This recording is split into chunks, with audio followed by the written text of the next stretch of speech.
Hello everyone, welcome to the next episode. आज के इस वीडियो में हम बात करेंगे लाइट के बारे में। लाइट के बारे में लोगों को बहुत सवाल रहता है। एक कॉमन सवाल ये है कि लाइट पार्टिकल फोटोन के पास अगर मास नहीं है तो उसके पास मोमेंटम कहाँ से आया। ठीक है, हमें पता है लाइट पार्टिकल क्या कर सकता है, फोटोन क्या कर सकता है, सोलर सेल जैसे ऑब्जेक्ट को पुश करा सकता है, मूव करा सकता है। तो ये मोमेंटम कहाँ से आया? या फिर आइंस्टाइन का एक फेमस एक्सपेरिमेंट है जो कि फोटो इलेक्ट्रिक इफेक्ट, जहां क्या किया जाता है, एक मेटल सरफेस में लाइट को इंसिडेंट किया जाता है और उस लाइट की वजह से मेटल सरफेस से इलेक्ट्रॉन इजेक्ट होते हैं। अब इस इलेक्ट्रॉन को एनर्जी कहां से मिला? अब इलेक्ट्रॉन कैसे इजेक्ट हो रहा है? इस इलेक्ट्रॉन को कौन मूव कर रहा है, कौन पुश कर रहा है? Obviously light.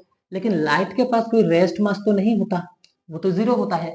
अगर लाइट के पास रेस्ट मास नहीं है तो इस इलेक्ट्रॉन को इजेक्ट कौन कराया, एमिट कौन कराया? या फिर सोलर सेल जैसे ऑब्जेक्ट को लाइट क्या कर सकता है, सोलर सेल जैसे ऑब्जेक्ट को लाइट पुश करा सकता है। तो लाइट के पास मोमेंटम आ कहां से रही है, जबकि लाइट के पास कोई रेस्ट मास नहीं होता। रेस्ट मास नहीं होता, जीरो होता है रेस्ट मास। तो ये मोमेंटम कहां से आया? देखो, ये प्रॉब्लम शुरू होती है हमारे स्कूल कॉलेज में, जहां हमें मोमेंटम के बारे में पढ़ाया जाता है। एक बहुत ही जनरल फॉर्मूला जो कि हमें दिखाया जाता है, मोमेंटम इक्वल होता है मास इनटू वेलोसिटी। पी का मतलब होता है मोमेंटम, और यहाँ पे एम का मतलब है मास, और वी का मतलब वेलोसिटी। देखो, आप साइंस बैकग्राउंड से हो ना हो कोई फर्क नहीं पड़ता, आप इस बात को बहुत अच्छे से समझोगे। आप पढ़े लिखे हो या फिर पढ़ाई करते हो ना करते हो, कोई फर्क नहीं पड़ता, आप इन सब चीजों को बहुत आसानी से समझ पाओगे। मैं ऐसे ही समझाऊंगा, ठीक है। तो पी का मतलब यहाँ पे होगा, ऐसा मत समझो कि बोर्ड लेके खड़ा हो गया तो मैं बहुत डेंजरस कैलकुलेशन करने वाला हूँ, कोई नहीं, थोड़ा थोड़ा चीजें मैं समझाने वाला हूँ। यहाँ पे बहुत ही हल्का रखेंगे इस चीज को। पी का मतलब हमारा है मोमेंटम। क्या है? मोमेंटम। यहाँ पे एम का मतलब होता है किसी भी एक ऑब्जेक्ट का मास जिसका हम मोमेंटम निकालने जा रहे हैं। और यहाँ पे वी का मतलब होता है वेलोसिटी। ठीक है, वेलोसिटी होगा। और जबकि हम लाइट के बारे में बात करेंगे तो लाइट का भी वेलोसिटी हमें पता होना चाहिए। लाइट का वेलोसिटी क्या है? 3 इंटू 10⁸ मीटर पर सेकेंड, जो कि हमें पता है लगभग 3 लाख किलोमीटर पर सेकेंड होता है। तो वेलोसिटी ऑफ लाइट को हम सी अक्षर से समझाएंगे, ठीक है। Velocity of light, velocity of light को हम सी अक्षर से समझाएंगे। यहाँ पे और एक अक्षर आने वाला है, वो है ई। ई का मतलब होता है एनर्जी। एकदम सरल सा, ठीक है। तो जहां पर भी ये सब अक्षर लिखा हुआ आपको दिखाई दे, आप समझ लेना इसका नाम ये होता है, ठीक है। तो प्रॉब्लम कहां से शुरू होता है हमें पता चला।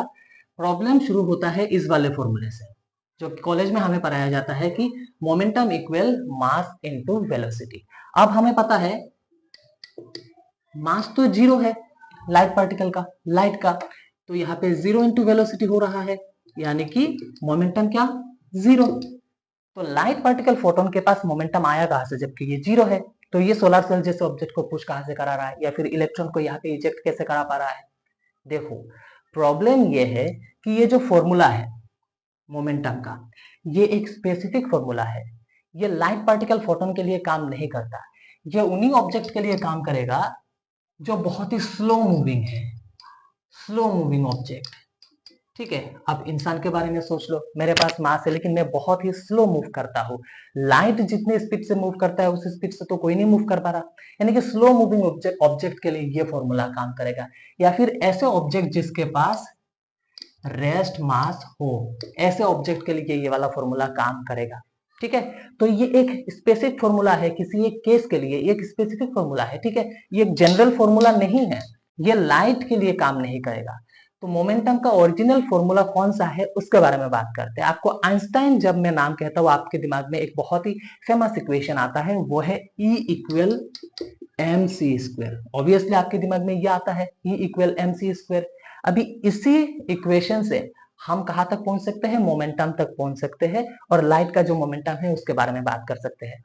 ये मैंने इक्वेशन लिख दिया E equal M C square, लेकिन ये भी मैं आपको बता दूं, ये इक्वेशन भी पूरा नहीं है। पूरा इक्वेशन कुछ ऐसे दिखाई देता है, एनर्जी का square equal momentum into velocity of light, इसका whole square, plus mass into velocity of light का स्क्वायर, फिर इसका होल स्क्वायर। ये वाला फॉर्मूला कंप्लीट है। इसी फॉर्मूले से हम बात कर सकते हैं मोमेंटम ऑफ लाइट के बारे में। अच्छा, आप में से किसी को ऐसा तो नहीं है कि जिसको मोमेंटम के बारे में पता नहीं है? मोमेंटम मतलब पता है ना?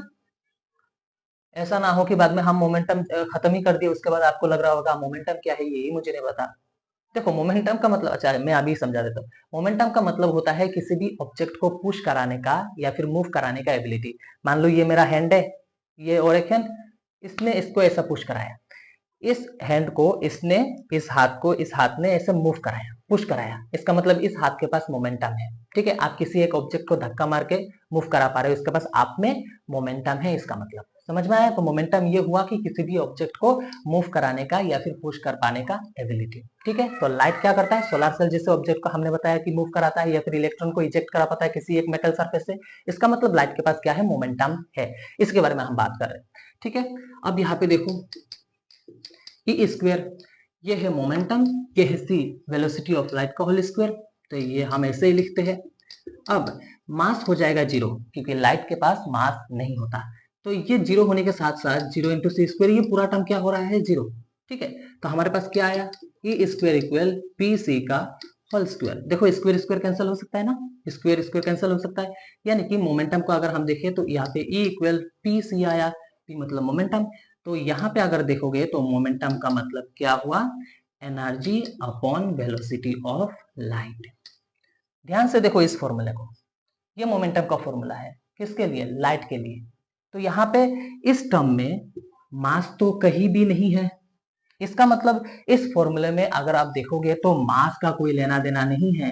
तो जो लाइट होती है, लाइट के पास मास, रेस्ट मास जीरो होने के बावजूद भी मोमेंटम होगा इसके पास, क्योंकि मोमेंटम, लाइट का जो मोमेंटम वो मास के ऊपर डिपेंडेंट नहीं है, मास कहीं पे नहीं है। तो मास ना होते हुए भी मोमेंटम हो सकता है, क्योंकि मास के ऊपर मोमेंटम डिपेंड नहीं करता। हमें बस स्कूल कॉलेज में यही पढ़ाया जाता है कि ये वाला फॉर्मूला है, मोमेंटम इक्वल मास इनटू वेलोसिटी। ध्यान रखो ये वाला फॉर्मूला लाइट के लिए काम नहीं करेगा, ये उन्हीं ऑब्जेक्ट के लिए काम करेगा जिसके पास कुछ ना कुछ मास हो, रेस्ट मास हो, या फिर कुछ ऐसा ऑब्जेक्ट जो बहुत ही स्लो मूव करता हो। लेकिन लाइट तो बहुत ही फास्ट मूव करता है, हमें पता है ना, लाइट स्पीड लगभग 3 लाख किलोमीटर पर सेकेंड। तो इस स्पीड से मूव करने वाले ऑब्जेक्ट का जो मोमेंटम है, उसको निकालने के लिए ये वाला फॉर्मूला काम नहीं आएगा, उसको निकालने के लिए हम इस वाले फॉर्मूले को यूज करेंगे। इसका मतलब लाइट के पास मास ना होते भी मोमेंटम हो सकता है।